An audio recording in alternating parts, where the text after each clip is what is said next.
Good morning. Maliwalas na umaga sa inyong lahat.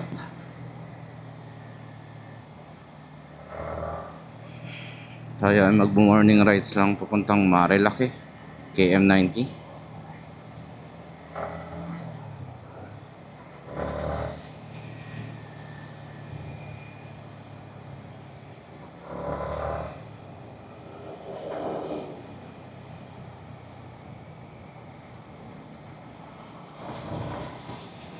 Social buso-buso daw yung meet up. Late na ako. Manghuhusga tayo ng mga kamote sa daan. Kasama na tayo doon syempre. Alam naman natin kamote tayo.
Let's go, boys.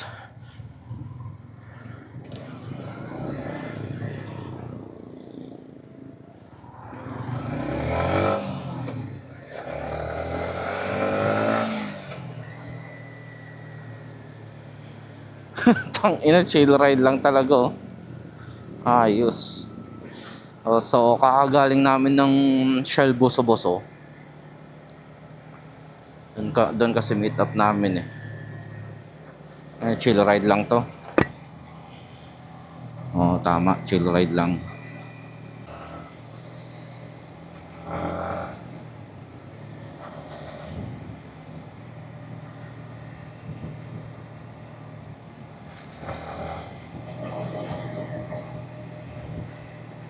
Ang ganda talaga dito, oh. Lawak ng kalsada, solid. Mga konting basa-basa lang, pero kapag okay naman yung gulong mo, goods lang.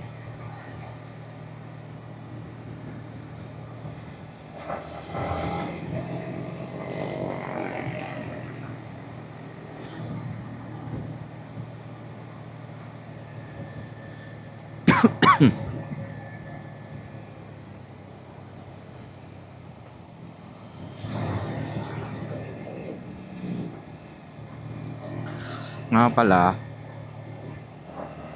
so para may record din yung fuel consumption ko. Kaka full tank ko lang kahapon, tas tumakbo na ako ng 59 kilometers. 59 point something as of today, as of now, as of the moment. So tetestingin natin gaano kalayo matatakbo ko bago ako maubusan ng gasolina. Fuel consumption test lang pala tong rides na to. Ride pala. Tapos ang piga ko ngayon ay medyo paingal ang makina. Mid RPM. Kasi ang gasolina ko ay 91 octane green. So ang kasi diyan, ang 91 octane or green ay medyo mababa medyo mas prone sa engine knocking kumpara sa high octane. Yun kasi yung base na octane. Mas mataas ang octane mo, mas less ang engine knocking. Kumbaga makakarating pa sa taas yung piston bago sumabog. Mas mababa kasi ang octane, nagkakaroon ng pre-ignition. So hindi pa nakakarating sa taas yung piston, sumasabog na. Tapos green, malaki, madalas ito, matindi mag-build up ng carbon sa engine.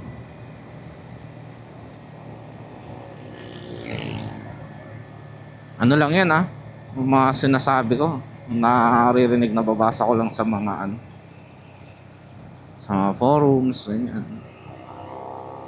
Kaya na magpatotoo kung totoo o hindi. Bahala kayo sa buhay niyo. Kabado si Mike.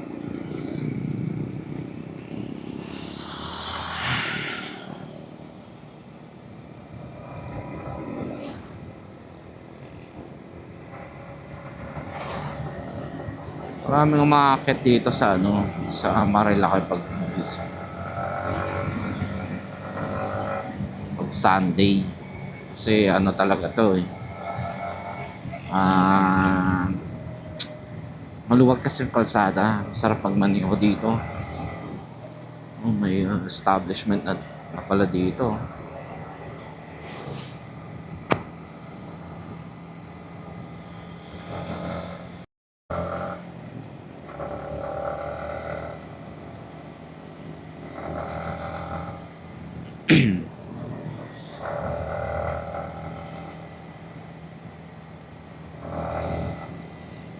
So nabanggit ko kanina na pagka 91 ang gamit ko, medyo nasa mid RPM ako. Actually kasi nag-shift ako niyan for 4,000 RPM. Ngayon ang shift ko dapat nasa 5 or 6. Though hindi ko naman regularly tinitingnan yan. Pinapakiramdaman ko lang sa makina. Pero dapat pag nag-shift ako nasa 5. Hindi ka masunod, hindi naman big deal. Pero yun lang yung sinet kong rules ko sa sarili ko. Mas mataas octane, mas mabilis ako mag-shift. Kaya medyo mas matipid talaga ako magmaneho. Kasi nasa mababang RPM ako nag-shift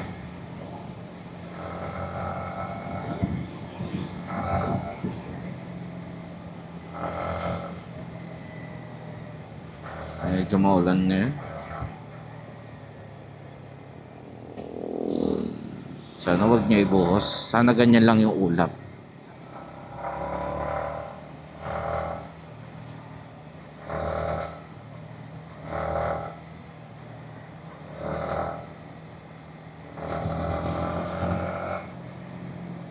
Ito yung mga delikado Ouch! Yung sila doon, retso doon sa may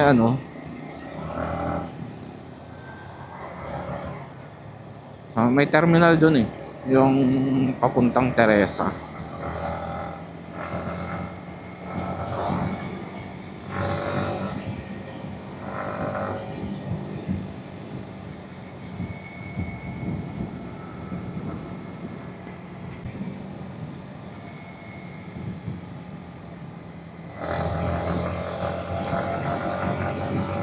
May salida tayo. Sana hindi tayo mabitin. Paakyat.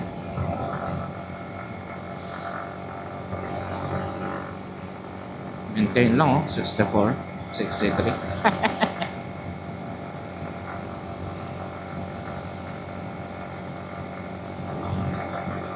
Sarap mag-ride dito talaga Mas solid to kapag weekdays kasi wala ganong nagmomotor.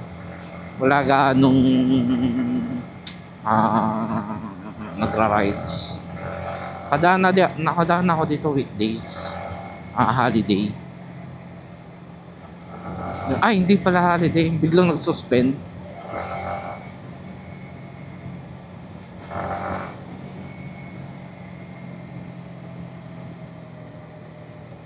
Kaso maulan nun. Ang lala ng ulan nun. Diyos ko dahil. Ligong-ligo ako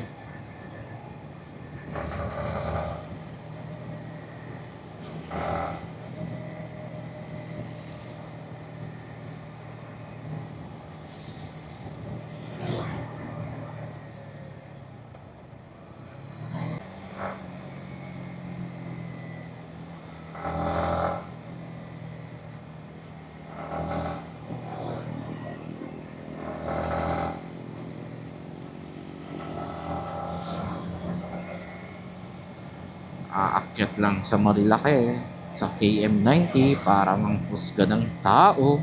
Hahay!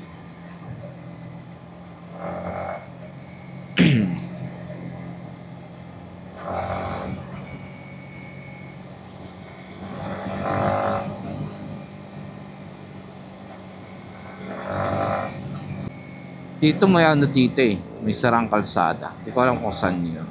Pero may bagsak na yung kalsada dito eh. Sa parte dito. Walang kung nasan eh.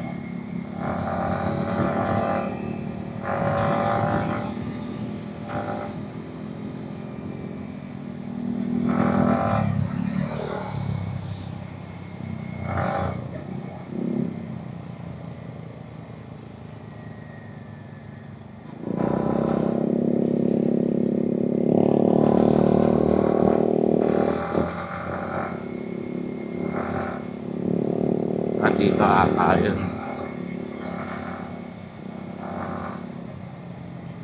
Yan no. Kasi inaayos na nila. Pero wasak yan dati. Lubog na yung kalsada.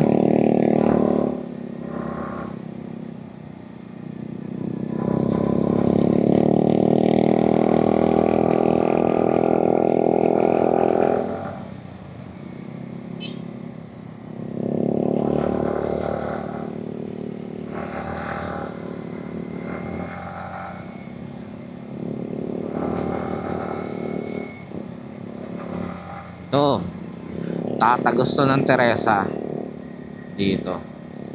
Ang tarik dyan, Diyos ko. Hirap dyan. Grabe. Dahil nabibitin dyan eh.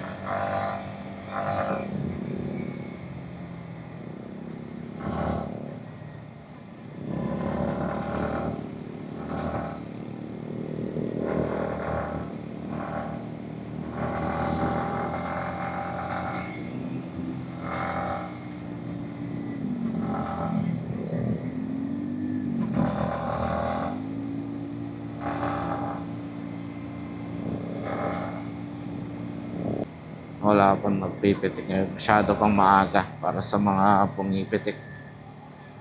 Malalaman mo may pumipitik kapag may nakita kayo nakapark na motor.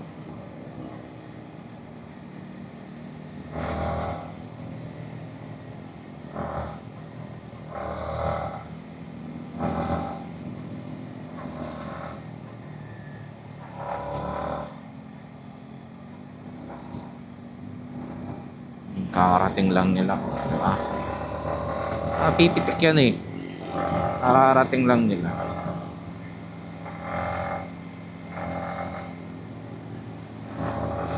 Ayos tong takbuhan namin. Gusto ko tong takbuhan namin.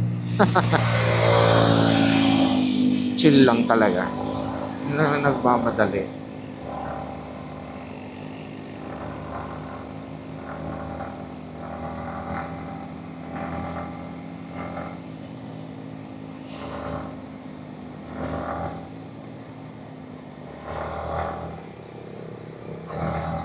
Ganito lang yung takbo, goods lang.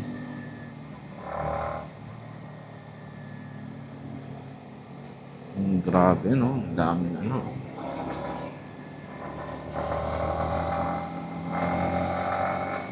Yung nakakipila. Takbo namin. Ang cute eh. O, di ba? O, pila-pila o. O, ayos.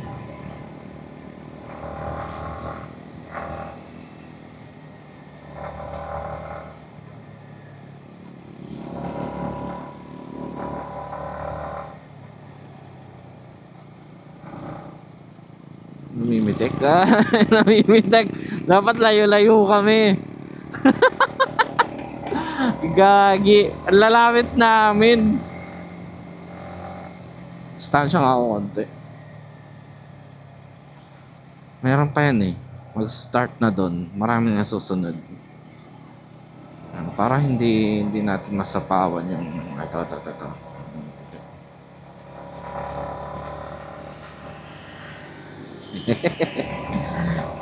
Ang cute eh. Eto naman, nakikipagkabulan. Diyos ko. Ano ba yan? Ganda-ganda ng picture ko dun eh. layo-layo. May lalapit sa kapwa nyo, ano, stansya lang. Para pag napitikan yung isa, walang nakaharang sa likod. Walang ano sa likod.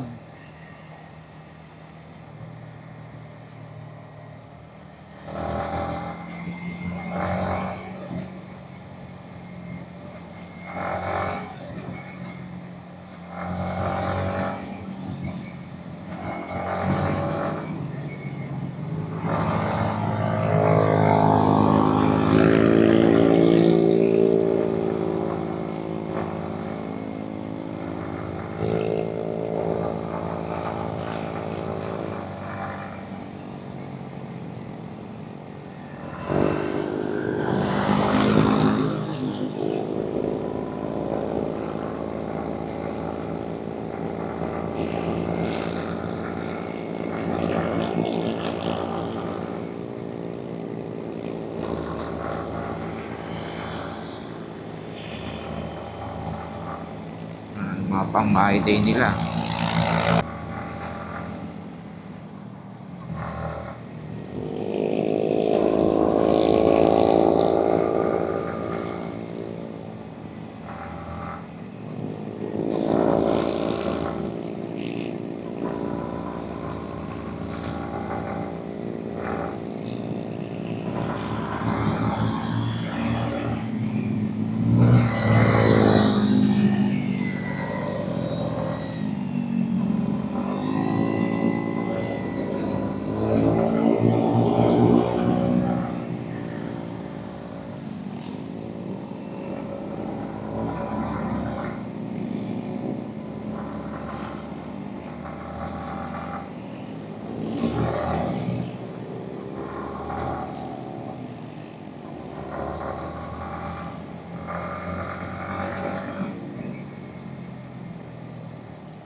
Naka-GS sa likod, oh.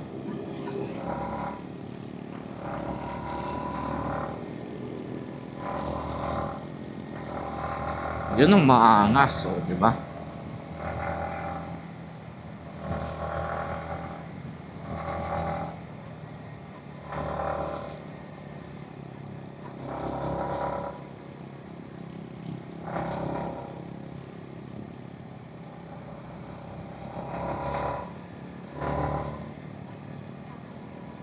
Papato sa ano eh, Big C.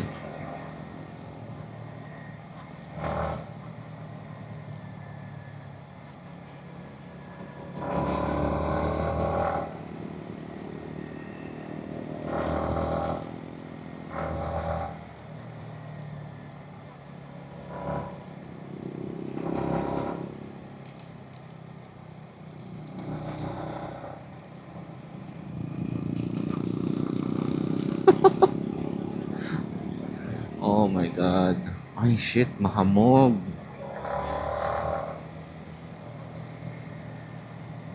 Open ng MDL pag medyo mahamog na at medyo delikado.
Naku, mafag.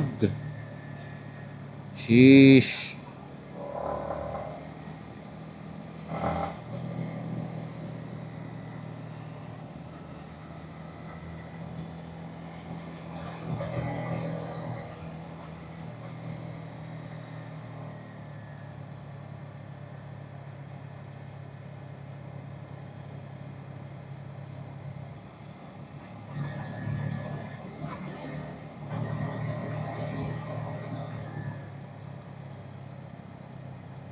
Nilalawakan to.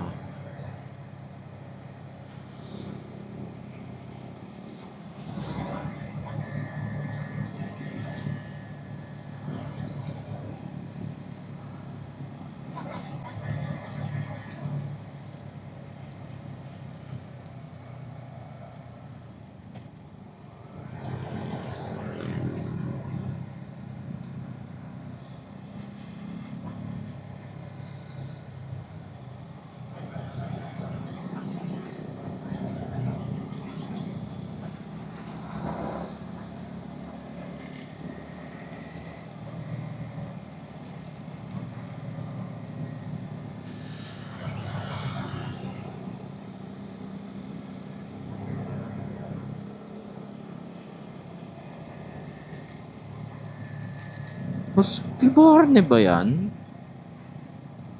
Husky? Husky Barney?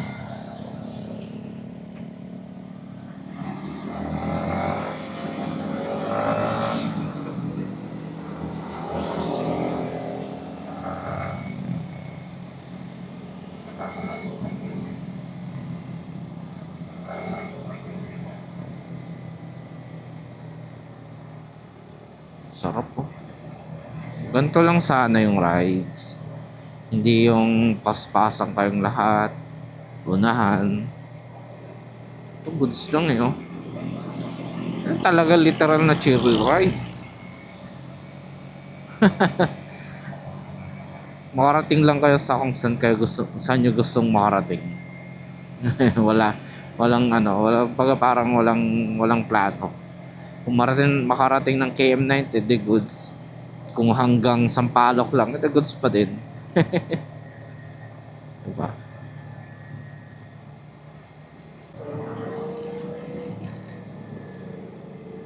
Checkpoint? Pahintayin ba tayo sa checkpoint? Hindi.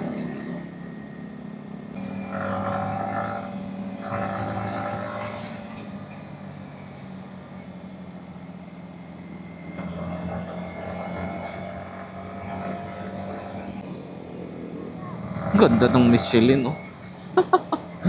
Ang sarap i-banking.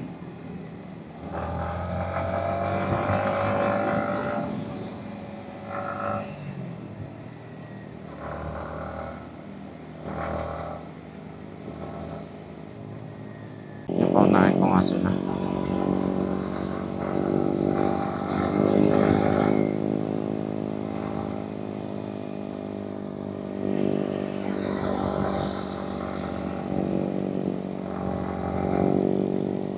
Grabe ang fog. Woohoo! Uy, ma-fog na. Kailangan mag-ilo na tayo ng MTL. Nakuhanan ako. Nakuhanan ako. Woohoo!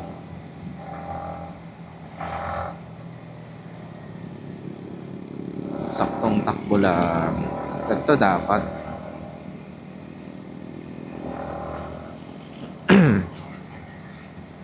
Ganito rice. Goods na goods.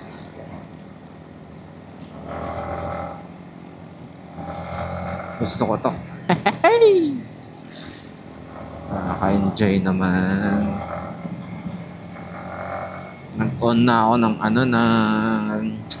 fog lights. Baka biglang kumapal yung fog. Mahirap na. Kasi nakita ko kanina medyo malala yung fog yun.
mga kargado.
Ang cute ng aso.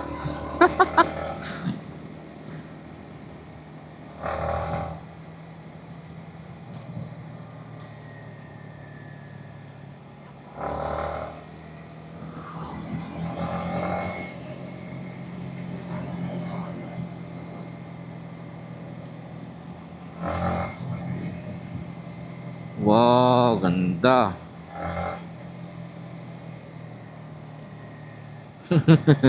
Pigil na pigil siguro yung ano nito pagpiga niya. Nananakit na yung kamay. Pigil na pigil eh. Hindi yan mga ngawit kung gaspol eh.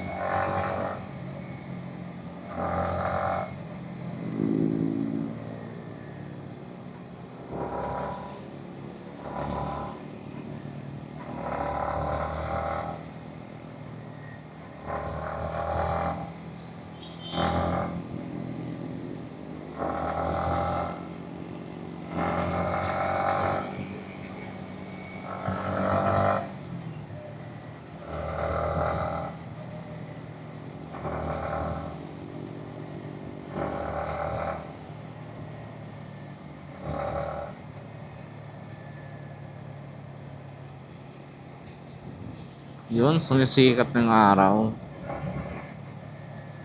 Hindi magiging, sana hindi maging maulan. Isikat mo na para mawala na yung mga ulap.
can be alright.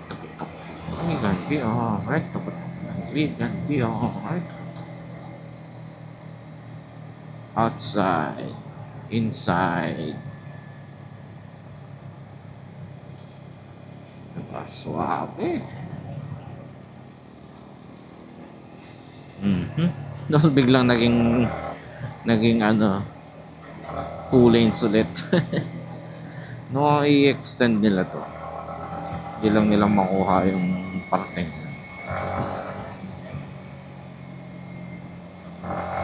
Ako, ito yung pinakayo ko, yung may mga aso sa kalsada. Mga aso nga, predictable yan eh. Galing kaming Bolinao. Syempre, ako naghahabol ako, nasa likod ako eh. Pero mga takbo ko 60 to 70 lang naman. Hindi naman ako mahataw ng malala. Tapos biglang may tumawid na aso. Ang makulit nun, hindi siya tawid talaga. Tumakbo siya sa gitna tas huminto. Ay, pagtitigan ba sa akin ng walang ya?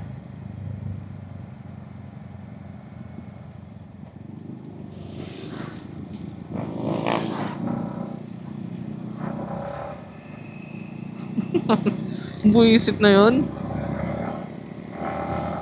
Buti ano, na marunong naman ako mag-emergency braking. So, kahit ito naman, malala nun, hindi talaga siya umalis sa pwesto niya. So, yung emergency braking, natutunan ko yun sa MMDA Motorcycle Riding Academy. Try kasi ako doon. Paano ba yung ano nun? Tatakbo, di ba? Mabilis ka. Rear brake. Tapos, rear brake muna. Siyempre, off na yung throttle. Rear brake muna. Tapos, saka ka mag front brake. In the middle. Pero ako, nilagyan ko ng konting twist. Ang ginagawa ko, pag emergency braking, since wala tong ABS, ako yung nag-act as ABS. Yung piga ko, 1-2 rear front, 1-2 rear front, 1-2 rear front, sunod-sunod. Ganyan.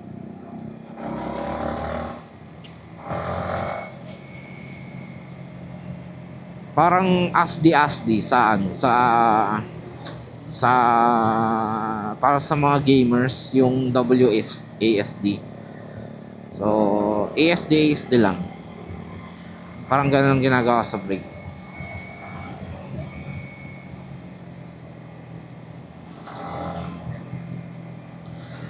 Kaya yun siguro ano, mga 70 to 60 emergency braking. Hindi ko lang sure sa 80. Hindi ko pa natatry mag-emergency brake galing 80.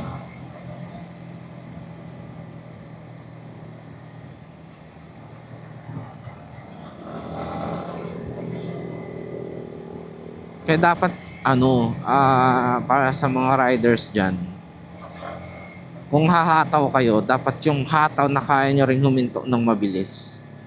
Huwag kayong hahataw ng hindi nyo kayang huminto ng mabilis. Yun ang nagiging cause ng accident. Wow, ayan. Kung tatakbo ng 70, siguraduhin mong kaya mong huminto from 70 to 0.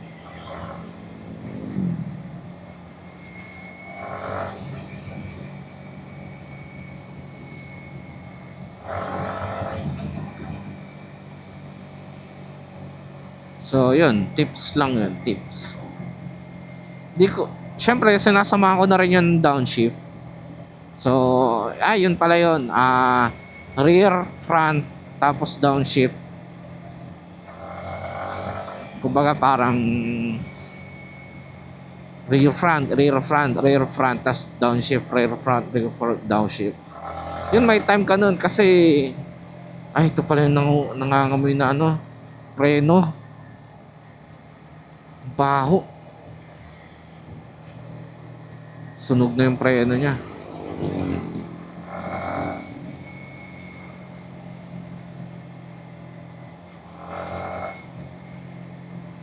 Pero hindi nyo naman kung manual ka, hindi naman kailangan mag-downshift. Basta i-hold nyo na yung clutch. Pagka medyo mabagal na kayo, sa below 10, i-hold nyo na yung clutch. Wag nyo nang antayin mamatayan kayo ng makina. Malaking tulong naman na engine braking kapag galing ka sa mataas na gear tas pahinto ka. Hindi nyo naman na kailangan mag-downshift ng mabilis. Emergency na nga eh. Magda-downshift ka pa. I-preno mo na. Pero kapag anticipated nyo kailangan nyong bumagal, ba yung kurbada. Alam nyo may kurbada dyan, tas blind curve. Siyempre, mag-downshift ka na. Lalo kung medyo mabilis ka, i-downshift mo na. Pwede mo naman yun kontrolin. Hindi yun emergency, pero anticipation na yun.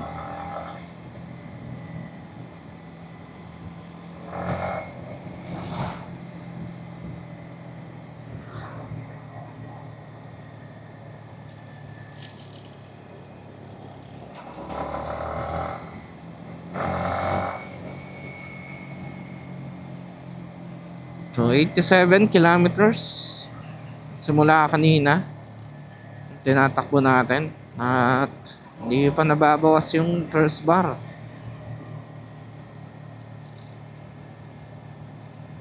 Pag 95 octane ang pinakarga ko, usually yung first bar nagbabawas yan na medyo kakaiba rin to eh.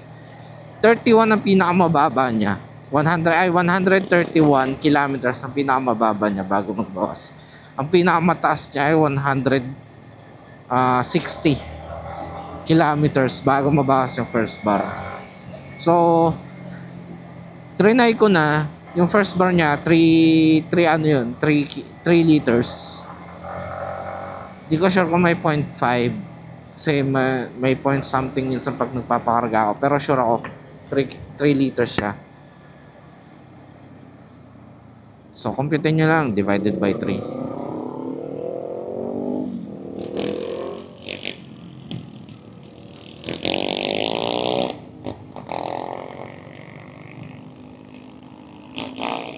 Ginagawa mo, JB.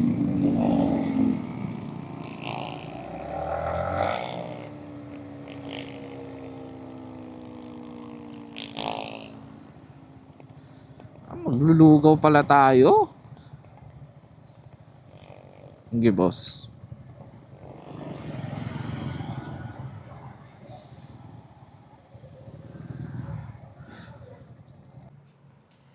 Okay. So, yun nga, no. Kakatapos lang ang rides namin.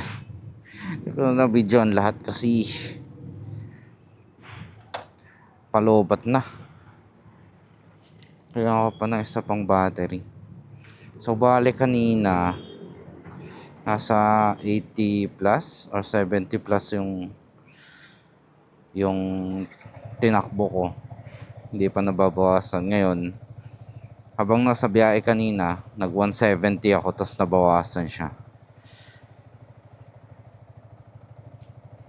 So medyo matipid ako ngayon. Partida medyo mataas pa RPM ko kasi nasa 7,000 ako. Usually kasi nasa 130 kilometers bago mabawas yung first bar ng aking fuel gauge. So ngayon nasa 170 siya nung nabawas.